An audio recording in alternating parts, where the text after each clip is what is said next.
राजा जनक एक दिन अपने राजमहल के उद्यान में टहल रहे थे। उनके सामने अनेक प्रकार के पुष्प और औषधीय पौधे लगे हुए थे।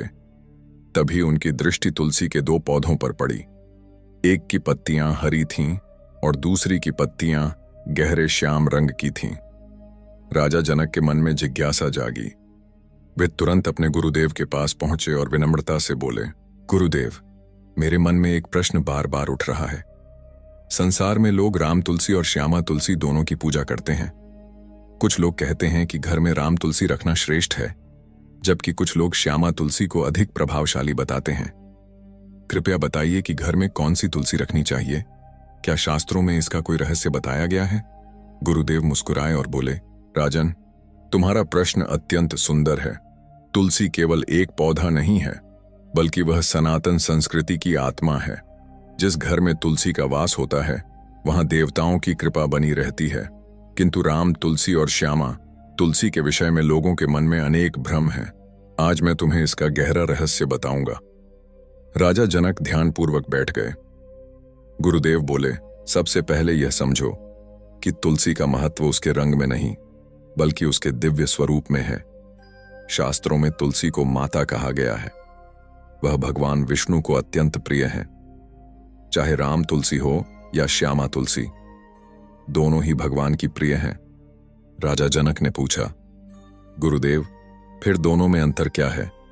गुरुदेव बोले, राम तुलसी की पत्तियां हल्के हरे रंग की होती हैं। उसका स्वरूप सौम्य माना जाता है। दूसरी ओर श्यामा तुलसी की पत्तियां गहरे बैंगनी अथवा श्याम रंग की होती हैं। उसका स्वरूप अधिक तेजस्वी माना जाता है। राजा ने कहा, तो क्या श्यामा तुलसी अधिक शक्तिशाली है? गुरुदेव बोले, राजन, शक्ति का अर्थ केवल बाहरी प्रभाव नहीं होता। जैसे सूर्य और चंद्रमा दोनों की अपनी अपनी महिमा है, वैसे ही राम तुलसी और श्यामा तुलसी की भी अपनी विशेषताएं हैं। कुछ क्षण मौन रहकर गुरुदेव आगे बोले, पुराणों में वर्णन आता है कि तुलसी देवी ने भगवान विष्णु को पति रूप में प्राप्त करने के लिए कठोर तपस्या की थी। उनके तप से प्रसन्न होकर भगवान ने उन्हें ऐसा वरदान दिया कि वे सदा उनके चरणों में निवास करेंगी और संसार में पूजनीय बनेंगी। इसलिए तुलसी का प्रत्येक रूप दिव्य है। राजा जनक ने पूछा, गुरुदेव, बहुत से लोग कहते हैं कि श्यामा तुलसी भगवान कृष्ण को अधिक प्रिय है और राम तुलसी भगवान राम को। क्या यह सत्य है? गुरुदेव मुस्कुराए, राजन, भगवान एक ही हैं। उनके नाम और रूप अनेक हो सकते हैं। कृष्ण और राम में कोई भेद नहीं है। इसी प्रकार तुलसी के विभिन्न स्वरूपों में भी कोई श्रेष्ठ या निम्न नहीं है। राजा जनक की जिज्ञासा और बढ़ गई। उन्होंने पूछा, तो फिर लोग घर में किस तुलसी को लगाएं? गुरुदेव बोले, इस प्रश्न का उत्तर समझने के लिए पहले तुलसी के आध्यात्मिक रहस्य को समझो। राजा जनक ने हाथ जोड़ लिए। गुरुदेव बोले, जिस घर में तुलसी होती है, वहां वातावरण पवित्र रहता है। तुलसी केवल वायु को शुद्ध नहीं करती, बल्कि मन को भी शुद्ध करती है। सुबह जब कोई व्यक्ति तुलसी के पास दीपक जलाता है और श्रद्धा से प्रणाम करता है, तब उसके भीतर सकारात्मक ऊर्जा का संचार होता है। शास्त्र कहते हैं कि तुलसी के समीप बैठकर किया गया जप अनेक गुना फल देता है। तुलसी का पौधा घर में ईश्वरीय चेतना को जागृत करता है। राजा जनक ने पूछा, गुरुदेव, क्या केवल तुलसी का पौधा रखने से ही लाभ हो जाता है? गुरुदेव बोले, नहीं राजन, केवल पौधा रखना पर्याप्त नहीं है। यदि श्रद्धा न हो, सेवा न हो, प्रेम न हो, तो पौधा केवल पौधा ही रह जाता है। किंतु यदि प्रेम और भक्ति हो, तो वही पौधा देवत्व का माध्यम बन जाता है। राजा ने कहा, तो क्या तुलसी की पूजा का वास्तविक अर्थ पौधे की पूजा नहीं, बल्कि उसके माध्यम से भगवान की उपासना है? गुरुदेव प्रसन्न हो गए। बिल्कुल राजन, तुमने सार समझ लिया। फिर गुरुदेव बोले, राम तुलसी को सौम्यता और शांति का प्रतीक माना जाता है। जिन घरों में मानसिक तनाव अधिक हो, वहां राम तुलसी का होना लाभकारी माना गया है। उसका हरित स्वरूप मन को शांति देता है। वहीं श्यामा तुलसी को तेज, साहस और आध्यात्मिक शक्ति का प्रतीक माना जाता है। उसकी उपस्थिति व्यक्ति के भीतर दृढ़ता और संकल्प को जागृत करती है। राजा जनक ने पूछा, तो क्या दोनों को साथ में लगाया जा सकता है? गुरुदेव बोले, क्यों नहीं? यदि स्थान उपलब्ध हो तो दोनों तुलसी को साथ लगाना अत्यंत शुभ माना जाता है, क्योंकि दोनों मिलकर संतुलन का प्रतीक बनती हैं। राम तुलसी शांति का संदेश देती है और श्यामा तुलसी शक्ति का। जीवन में शांति और शक्ति दोनों आवश्यक हैं। राजा जनक गहरे चिंतन में डूब गए। उन्होंने पूछा, गुरुदेव, क्या शास्त्रों में कहीं ऐसा लिखा है कि केवल एक ही तुलसी घर में रखनी चाहिए? गुरुदेव बोले, नहीं राजन, ऐसा कोई कठोर नियम नहीं है। शास्त्र भावना को प्रधान मानते हैं, बाहरी भेद को नहीं। फिर गुरुदेव ने एक कथा सुनानी आरंभ की। बहुत समय पहले एक गांव में दो भक्त रहते थे। एक के घर में राम तुलसी थी और दूसरे के घर में श्यामा तुलसी। दोनों प्रतिदिन श्रद्धा से पूजा करते थे।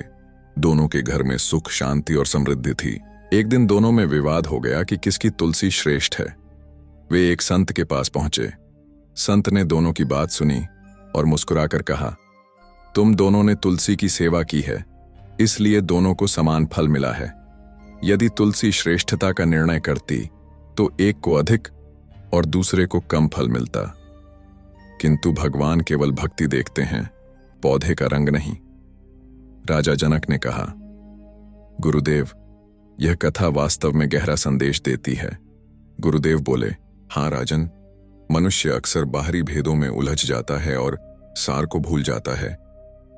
तुलसी का वास्तविक रहस्य यह नहीं कि उसकी पत्तियां हरी हैं या श्याम। वास्तविक रहस्य यह है कि वह हमें भक्ति, पवित्रता और समर्पण का मार्ग सिखाती है। राजा जनक मौन होकर सुनते रहे। गुरुदेव आगे बोले, जब कोई व्यक्ति तुलसी को जल देता है तो वह केवल पौधे को जल नहीं देता, वह अपने भीतर के अहंकार को भी नम्रता में बदलता है। जब वह तुलसी की परिक्रमा करता है तो वह अपने जीवन को धर्म के मार्ग पर चलाने का संकल्प लेता है। और जब वह तुलसी दल भगवान को अर्पित करता है तब वह अपने हृदय का प्रेम अर्पित करता है। राजा जनक की आंखों में श्रद्धा भर आई। उन्होंने कहा, गुरुदेव, अब मैं समझने लगा हूं कि तुलसी का रहस्य केवल वनस्पति विज्ञान का विषय नहीं, बल्कि आध्यात्मिकता का विषय है।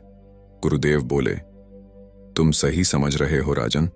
जो व्यक्ति तुलसी के बाहरी रूप में उलझ जाता है वह उसके वास्तविक महत्व को नहीं समझ पाता, और जो उसके दिव्य भाव को समझ लेता है उसके लिए राम तुलसी और श्यामा तुलसी दोनों ही भगवान का आशीर्वाद बन जाती हैं। राजा जनक ने फिर पूछा, गुरुदेव, क्या तुलसी के संबंध में कुछ ऐसे नियम भी हैं जिनका पालन करना चाहिए? गुरुदेव मुस्कुराए, हाँ राजन, हैं, किंतु उन नियमों का उद्देश्य भय उत्पन्न करना नहीं, बल्कि श्रद्धा बनाए रखना है। राजा जनक ने अत्यंत विनम्रता से पूछा, गुरुदेव, आपने कहा कि तुलसी के संबंध में कुछ नियम भी हैं, कृपया मुझे विस्तार से बताइए। मैं जानना चाहता हूं कि तुलसी की सेवा किस प्रकार करनी चाहिए और घर में राम तुलसी अथवा श्यामा तुलसी रखने का वास्तविक लाभ क्या है। गुरुदेव मुस्कुराए और बोले, राजन, तुलसी केवल एक पौधा नहीं है, वह मनुष्य को अनुशासन, श्रद्धा और पवित्रता का पाठ पढ़ाती है। जिस प्रकार कोई व्यक्ति मंदिर में प्रवेश करते समय अपने मन को शांत करता है, उसी प्रकार तुलसी के समीप जाते समय भी उसके भीतर सम्मान और भक्ति का भाव होना चाहिए। राजा जनक ध्यान से सुनते रहे। गुरुदेव बोले, प्रातःकाल जब सूर्य की पहली किरण धरती को स्पर्श करती है तब तुलसी के समीप जाकर उसे जल अर्पित करना अत्यंत शुभ माना गया है। जल देते समय यदि भगवान का स्मरण किया जाए तो उसका प्रभाव और भी अधिक बढ़ जाता है। राजा ने पूछा, गुरुदेव, क्या तुलसी सचमुच घर के वातावरण को बदल देती है? गुरुदेव बोले, निस्संदेह राजन, किंतु यह परिवर्तन केवल बाहरी नहीं होता। तुलसी का सबसे बड़ा प्रभाव मनुष्य के मन पर पड़ता है। जिस घर में प्रतिदिन तुलसी के समीप दीपक जलता है वहां परिवार के सदस्यों के भीतर श्रद्धा और सकारात्मकता का भाव विकसित होता है। धीरे धीरे घर का वातावरण शांत और सौम्य बनने लगता है। कुछ क्षण रुककर गुरुदेव आगे बोले, आज संसार में अधिकांश लोग बाहरी सुखों के पीछे भाग रहे हैं। उनके घर बड़े हो गए हैं, साधन बढ़ गए हैं, किंतु मन की शांति घटती जा रही है। ऐसे समय में तुलसी मनुष्य को उसके आध्यात्मिक मूल से जोड़ती है। राजा जनक ने पूछा, तो क्या यही कारण है कि हमारे पूर्वज हर घर में तुलसी लगाते थे? गुरुदेव बोले, हाँ राजन, हमारे अर्षियों ने केवल परंपरा बनाने के लिए तुलसी नहीं लगाई थी। उन्होंने अनुभव किया था कि तुलसी मनुष्य के जीवन में संतुलन लाती है। जब कोई व्यक्ति प्रतिदिन तुलसी की सेवा करता है, तब उसके भीतर धैर्य बढ़ता है। वह प्रकृति के साथ जुड़ता है। उसका मन धीरे धीरे शांत होने लगता है। राजा ने कहा, गुरुदेव, अब मैं समझ रहा हूं कि तुलसी का संबंध केवल पूजा से नहीं, बल्कि जीवन शैली से भी है। गुरुदेव ने प्रसन्न होकर कहा, तुम्हारी समझ गहरी होती जा रही है राजन। फिर उन्होंने कहा, अब मैं तुम्हें राम तुलसी और श्यामा तुलसी के एक और गुप्त रहस्य के विषय में बताता हूं। राजा उत्सुक हो उठे। गुरुदेव बोले, राम तुलसी को सात्विक ऊर्जा का प्रतीक माना जाता है। उसका स्वरूप कोमल और शांत होता है। इसीलिए जो लोग मानसिक अशांति, चिंता और तनाव से ग्रस्त हों, उनके लिए राम तुलसी विशेष रूप से लाभकारी मानी जाती है। वहीं श्यामा तुलसी को आध्यात्मिक जागरण और आंतरिक शक्ति का प्रतीक माना गया है। उसका तेज मनुष्य के भीतर दृढ़ता और साहस उत्पन्न करता है। राजा जनक ने पूछा, क्या इसका अर्थ यह है कि एक व्यक्ति को अपनी आवश्यकता के अनुसार तुलसी चुननी चाहिए? गुरुदेव बोले, यदि कोई ऐसा करना चाहे तो कर सकता है, किंतु मैं फिर कहूंगा कि तुलसी का वास्तविक प्रभाव उसके रंग से अधिक उसके प्रति रखी गई श्रद्धा पर निर्भर करता है। यदि कोई व्यक्ति राम तुलसी की सेवा प्रेम से करे तो उसे भी वही दिव्य फल प्राप्त होगा। यदि कोई श्यामा तुलसी की सेवा प्रेम से करे तो उसे भी वही कृपा प्राप्त होगी। राजा ने कहा, तो फिर विवाद का कोई कारण ही नहीं है। गुरुदेव हंस पड़े। बिल्कुल नहीं राजन, अधिकांश विवाद अज्ञान से उत्पन्न होते हैं। फिर गुरुदेव ने एक और कथा सुनानी आरंभ की। एक बार एक साधक मेरे पास आया। उसके घर में श्यामा तुलसी थी। किसी ने उसे कह दिया कि राम तुलसी अधिक शुभ होती है। वह भयभीत हो गया और सोचने लगा कि कहीं उसके घर में अशुभ तो नहीं हो रहा। मैंने उससे पूछा, क्या तुम प्रतिदिन श्रद्धा से तुलसी की सेवा करते हो? उसने कहा, हाँ गुरुदेव। मैंने पूछा, क्या तुम्हारे मन में भगवान के प्रति प्रेम है? उसने कहा, हाँ। तब मैंने कहा, फिर चिंता किस बात की? जहां श्रद्धा है वहां भगवान है। जहां भगवान है वहां शुभता स्वयं चली आती है। राजा जनक ने कहा, गुरुदेव, यह तो बहुत सरल और सुंदर उत्तर है। गुरुदेव बोले, सत्य सदैव सरल होता है राजन, कठिनाई तो मनुष्य स्वयं उत्पन्न करता है। फिर उन्होंने गंभीर स्वर में कहा, एक बात सदैव स्मरण रखना, तुलसी घर में रखने का उद्देश्य केवल धन प्राप्त करना नहीं होना चाहिए। राजा ने पूछा, तो फिर क्या होना चाहिए? गुरुदेव बोले, भगवान के प्रति प्रेम। आज अनेक लोग तुलसी इसलिए लगाते हैं कि घर में धन आए, रोग दूर हों, बाधाएं समाप्त हों। यद्यपि ये लाभ भी प्राप्त हो सकते हैं, किंतु तुलसी का सबसे बड़ा उपहार इन सबसे कहीं अधिक मूल्यवान है। राजा ने पूछा, वह क्या है गुरुदेव? गुरुदेव बोले, अंतःकरण की पवित्रता।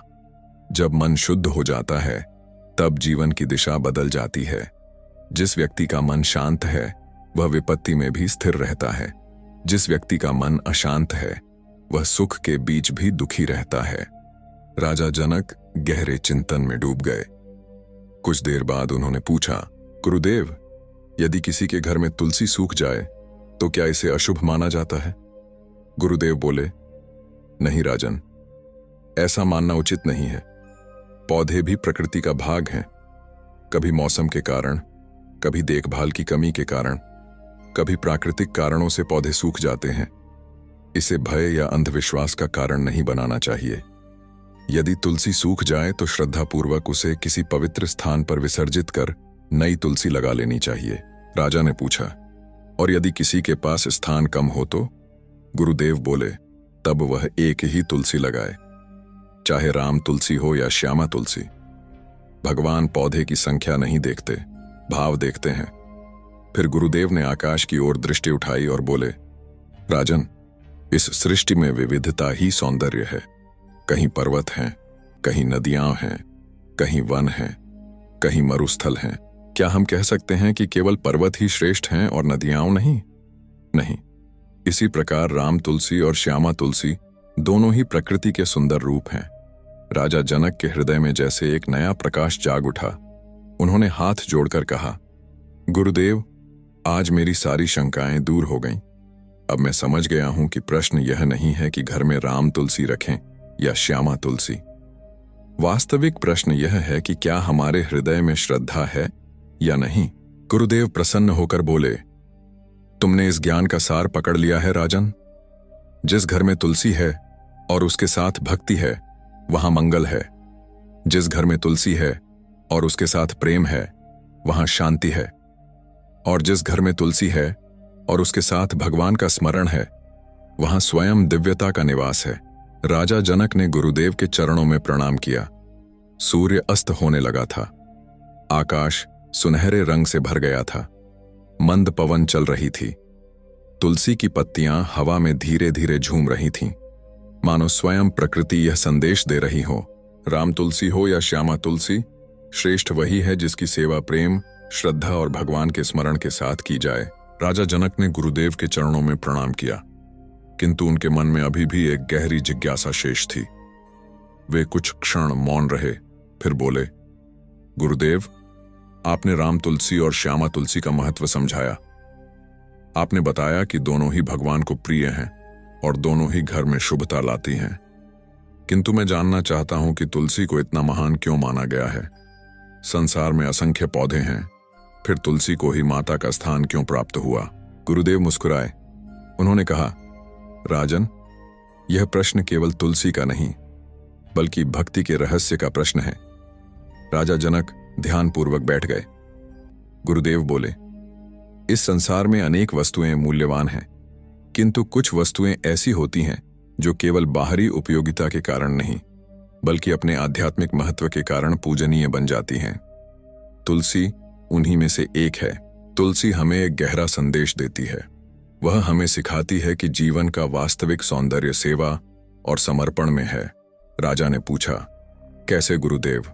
गुरुदेव बोले, देखो राजन, तुलसी स्वयं अपने लिए कुछ नहीं रखती। वह निरंतर देती रहती है। वह वातावरण को शुद्ध करती है। वह औषधि के रूप में उपयोगी होती है। वह भगवान की पूजा में अर्पित होती है। वह मनुष्य के जीवन को पवित्र बनाने का माध्यम बनती है। और यह सब करते हुए भी उसके भीतर अहंकार नहीं आता। राजा जनक की आंखों में चमक आ गई। उन्होंने कहा, अर्थात तुलसी हमें निस्वार्थ सेवा का पाठ पढ़ाती है। हां राजन, गुरुदेव बोले, और यही कारण है कि वह पूजनीय है। फिर गुरुदेव ने कहा, मनुष्य का जीवन भी तुलसी की तरह होना चाहिए। जो केवल अपने लिए जीता है, उसका जीवन सीमित रह जाता है। जो दूसरों के लिए जीता है, उसका जीवन सुगंध बनकर फैल जाता है। राजा ने कहा, गुरुदेव, आज के समय में लोग बहुत व्यस्त हैं। उनके पास पूजा पाठ के लिए भी समय नहीं होता। ऐसे में तुलसी की उपासना का क्या महत्व है?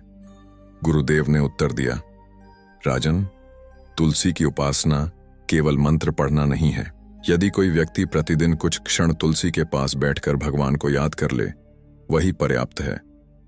यदि कोई श्रद्धा से उसे जल दे दे, वही पर्याप्त है। यदि कोई उसके समीप बैठकर अपने मन को शांत कर ले, वही पर्याप्त है। भगवान को दिखावा नहीं चाहिए, भाव चाहिए। राजा जनक ने पूछा, तो क्या तुलसी मनुष्य के भीतर भक्ति को जागृत करती है? गुरुदेव बोले, हां, और यही उसका सबसे बड़ा चमत्कार है। लोग संसार में चमत्कार खोजते हैं। कोई धन का चमत्कार चाहता है, कोई सफलता का चमत्कार चाहता है, कोई रोगों से मुक्ति का चमत्कार चाहता है, किंतु सबसे बड़ा चमत्कार मन का परिवर्तन है।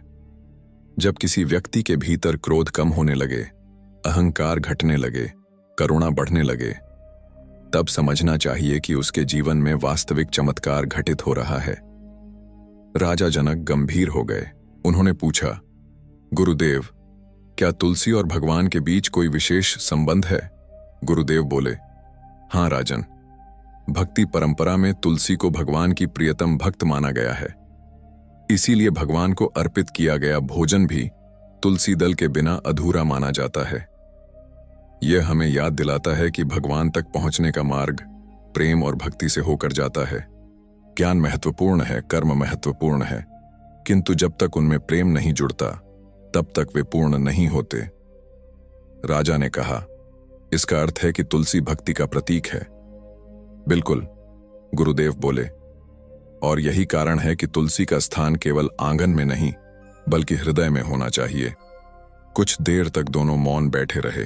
संध्या का समय हो चुका था। तुलसी के समीप दीपक जलाया गया। दीपक की लौ धीरे धीरे लहराने लगी। गुरुदेव ने उस दीपक की ओर संकेत करते हुए कहा, राजन, इस दीपक को देखो। जब तक इसमें तेल है यह प्रकाश देता रहेगा। इसी प्रकार जब तक मनुष्य के भीतर श्रद्धा है उसका जीवन प्रकाशित रहता है, और तुलसी उस श्रद्धा को जीवित रखने का माध्यम है। राजा जनक की आंखें नम हो गईं। उन्होंने कहा, गुरुदेव, अब मैं समझ गया हूं कि तुलसी केवल पौधा नहीं है, वह तो एक जीवित शिक्षा है। वह हमें सेवा सिखाती है, वह हमें समर्पण सिखाती है, वह हमें भक्ति सिखाती है, और वह हमें भगवान के निकट ले जाती है। गुरुदेव प्रसन्न होकर बोले, यही सत्य है राजन। जो व्यक्ति तुलसी के वास्तविक अर्थ को समझ लेता है उसके लिए राम तुलसी और श्यामा तुलसी का विवाद समाप्त हो जाता है। फिर वह हर तुलसी में भगवान की कृपा देखता है, हर पत्ती में भक्ति देखता है, हर सुगंध में दिव्यता का अनुभव करता है। राजा जनक ने अंतिम प्रश्न पूछा, गुरुदेव, यदि इस पूरे ज्ञान को एक वाक्य में कहना हो तो आप क्या कहेंगे? गुरुदेव मुस्कुराए। उन्होंने कहा, राजन, स्मरण रखो, घर में राम तुलसी रखें या श्यामा तुलसी, यह उतना महत्वपूर्ण नहीं है। महत्वपूर्ण यह है कि आपके हृदय में भगवान के प्रति श्रद्धा, प्रेम और भक्ति की तुलसी जीवित है या नहीं। यह सुनकर राजा जनक ने श्रद्धापूर्वक अपने नेत्र बंद कर लिए। उनके मन की सारी शंकाएं समाप्त हो चुकी थीं। अब उनके लिए तुलसी केवल एक पौधा नहीं रही थी, वह भक्ति का स्वरूप बन चुकी थी, वह श्रद्धा का प्रतीक बन चुकी थी, वह भगवान तक पहुंचने का सरल और पवित्र मार्ग बन चुकी थी। और उसी क्षण तुलसी की मंद सुगंध के बीच राजा जनक के हृदय में एक गहरी शांति उतर आई। राजा जनक के हृदय में अब एक अद्भुत शांति थी। ऐसा प्रतीत हो रहा था मानो तुलसी के विषय में उनकी सभी शंकाएं समाप्त हो चुकी हों। किंतु तभी उनके मन में एक और विचार उठा। उन्होंने गुरुदेव की ओर देखते हुए पूछा, गुरुदेव, आपने तुलसी के आध्यात्मिक महत्व को समझाया, किंतु मैं एक बात और जानना चाहता हूं। यदि किसी घर में तुलसी हो फिर भी वहां कलह, अशांति और दुख बना रहे तो इसका क्या कारण है? गुरुदेव कुछ क्षण मौन रहे। फिर उन्होंने गंभीर स्वर में कहा, राजन, यह प्रश्न बहुत गहरा है। अनेक लोग सोचते हैं कि घर में तुलसी रख देने मात्र से सारे कष्ट समाप्त हो जाएंगे, किंतु ऐसा नहीं है। राजा ने पूछा, तो फिर सत्य क्या है गुरुदेव? गुरुदेव बोले, तुलसी घर में प्रकाश लाती है, परंतु यदि कोई व्यक्ति अपनी आंखें ही बंद कर ले तो प्रकाश उसका क्या कर सकता है? राजा जनक ध्यान से सुनने लगे। गुरुदेव आगे बोले, जिस प्रकार मंदिर में जाकर भी यदि मनुष्य के मन में क्रोध, ईर्ष्या और अहंकार भरा रहे तो मंदिर का लाभ सीमित हो जाता है, उसी प्रकार तुलसी का वास्तविक प्रभाव तब प्रकट होता है जब मनुष्य अपने जीवन में उसके संदेश को भी अपनाता है। राजा ने पूछा, तुलसी का संदेश क्या है गुरुदेव? गुरुदेव बोले, नम्रता, सेवा, समर्पण, पवित्रता और भगवान के प्रति प्रेम। यदि कोई व्यक्ति प्रतिदिन तुलसी की पूजा करे लेकिन अपने परिवार से कठोर व्यवहार करे, दूसरों को दुख पहुंचाए, झूठ बोले और अहंकार में डूबा रहे तो तुलसी उसके जीवन को कैसे बदल सकती है? राजा ने कहा, अर्थात तुलसी केवल बाहरी पूजा नहीं बल्कि आंतरिक परिवर्तन की भी प्रेरणा देती है। हाँ राजन, गुरुदेव बोले, यही उसका सबसे बड़ा रहस्य है। फिर गुरुदेव ने एक कथा सुनानी आरंभ की। बहुत समय पहले एक नगर में एक धनी व्यक्ति रहता था। उसके घर में एक विशाल तुलसी चौरा था। प्रतिदिन दीपक जलता था, भजन होते थे, लोग उसे धार्मिक व्यक्ति मानते थे, लेकिन उसका स्वभाव अत्यंत कठोर था। वह अपने सेवकों का अपमान करता था, गरीबों की सहायता नहीं करता था और हर समय अपने धन का अहंकार करता था। राजा जनक ध्यान से सुनते रहे। गुरुदेव बोले, एक दिन एक संत उसके घर आए। उन्होंने तुलसी की ओर देखा और फिर उस व्यक्ति की ओर देखकर कहा, तुमने तुलसी को अपने आंगन में रखा है लेकिन उसके गुणों को अपने हृदय में स्थान नहीं दिया, इसलिए तुम्हारा जीवन अभी भी अशांत है। राजा ने पूछा, फिर क्या हुआ गुरुदेव? गुरुदेव बोले, वह व्यक्ति पहले तो क्रोधित हुआ, लेकिन धीरे धीरे उसे अपनी भूल का अनुभव हुआ। उसने अपने व्यवहार को बदला। वह विनम्र बनने लगा, दूसरों की सहायता करने लगा, और कुछ समय बाद उसका जीवन सचमुच बदल गया। राजा जनक ने कहा, अब मैं समझ गया। तुलसी का प्रभाव तभी प्रकट होता है जब हम उसके गुणों को अपने जीवन में उतारें। गुरुदेव प्रसन्न हो गए। उन्होंने कहा, बिल्कुल राजन, और यही कारण है कि हमारे ऋषियों ने तुलसी को केवल पूजनीय नहीं बनाया, बल्कि उसे जीवन का आदर्श भी बनाया। संध्या और गहरी हो चुकी थी। दीपक की लौ अब और भी सुंदर दिखाई दे रही थी। गुरुदेव ने कहा, राजन, अब मैं तुम्हें एक और रहस्य बताता हूं। राजा उत्सुक हो उठे। कौन सा रहस्य गुरुदेव? गुरुदेव बोले, राम तुलसी और श्यामा तुलसी के विषय में लोग अक्सर पूछते हैं कि कौन सी अधिक शुभ है, लेकिन शास्त्र एक और प्रश्न पूछते हैं। राजा ने पूछा, वह कौन सा प्रश्न है? गुरुदेव बोले, क्या तुम्हारा मन भी तुलसी के समान पवित्र है? यह सुनकर राजा जनक कुछ क्षण मौन हो गए। गुरुदेव आगे बोले, मनुष्य सदा बाहरी वस्तुओं पर ध्यान देता है। वह पूछता है, कौन सा पौधा श्रेष्ठ है, कौन सा मंत्र श्रेष्ठ है, कौन सा मंदिर श्रेष्ठ है, लेकिन वह यह नहीं पूछता कि क्या उसका मन भगवान के योग्य बना है। राजा ने विनम्रता से कहा, गुरुदेव, यह प्रश्न वास्तव में आत्मचिंतन कराने वाला है। गुरुदेव बोले, और यही आध्यात्मिकता का आरंभ है। जब मनुष्य स्वयं को देखने लगता है, तभी उसका विकास शुरू होता है। कुछ देर बाद राजा ने पूछा, गुरुदेव, क्या तुलसी का संबंध केवल भगवान विष्णु से है?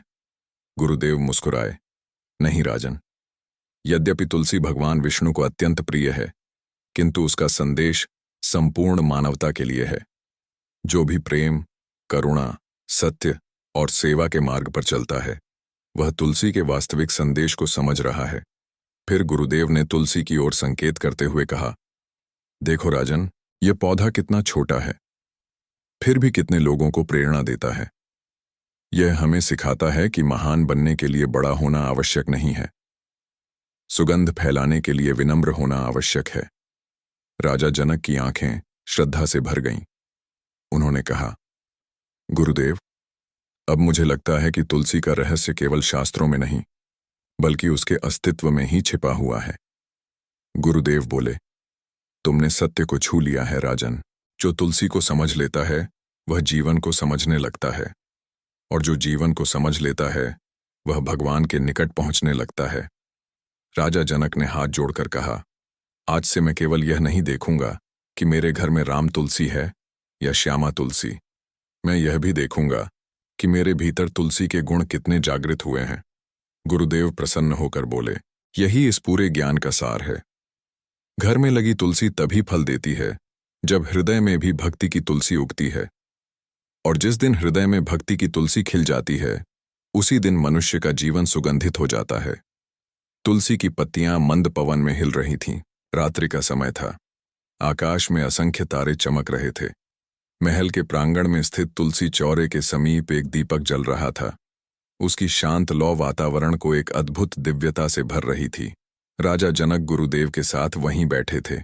उनके मन में अब एक नई जिज्ञासा जाग उठी थी। उन्होंने विनम्रता से पूछा, गुरुदेव, आपने कहा था कि जिस घर में तुलसी होती है, वहां सूक्ष्म आध्यात्मिक परिवर्तन होने लगते हैं। कृपया मुझे यह रहस्य विस्तार से बताइए। गुरुदेव मुस्कुराए। उन्होंने कहा, राजन, संसार में जो कुछ दिखाई देता है, वह संपूर्ण सत्य नहीं होता। जो दिखाई नहीं देता, उसका प्रभाव कई बार दिखाई देने वाली वस्तुओं से भी अधिक होता है। राजा ध्यानपूर्वक सुनने लगे। गुरुदेव बोले, मनुष्य केवल शरीर नहीं है, उसके भीतर मन है, बुद्धि है, चेतना है, और इन सब पर उसके आसपास के वातावरण का गहरा प्रभाव पड़ता है। इसीलिए हमारे ऋषियों ने घरों को केवल रहने का स्थान नहीं माना, उन्होंने उन्हें ऊर्जा का केंद्र माना। राजा ने पूछा, ऊर्जा का केंद्र? गुरुदेव बोले, हाँ राजन, जिस घर में क्रोध, कलह और नकारात्मक विचार अधिक होते हैं, वहां का वातावरण धीरे धीरे भारी होने लगता है, और जिस घर में भक्ति, प्रेम, करुणा और सद्भावना होती है, वहां का वातावरण हल्का और आनंदमय हो जाता है। तुलसी इसी सकारात्मक ऊर्जा को बढ़ाने का माध्यम है। राजा ने पूछा, लेकिन यह कैसे होता है गुरुदेव? गुरुदेव बोले, जब कोई व्यक्ति प्रतिदिन तुलसी के पास जाता है, उसे जल देता है, उसके सामने दीपक जलाता है और भगवान का स्मरण करता है, तब उसके मन में कुछ क्षणों के लिए संसार की दौड़ रुक जाती है। उसका मन भीतर की ओर मुड़ता है और यही आध्यात्मिक परिवर्तन का प्रारंभ है। कुछ क्षण मौन रहकर गुरुदेव आगे बोले, राजन, आज अधिकांश लोग अपने जीवन में शांति इसलिए नहीं पा पाते क्योंकि उनका मन हर समय बाहर भागता रहता है, धन की ओर, प्रतिष्ठा की ओर, इच्छाओं की ओर, भय की ओर, चिंताओं की ओर।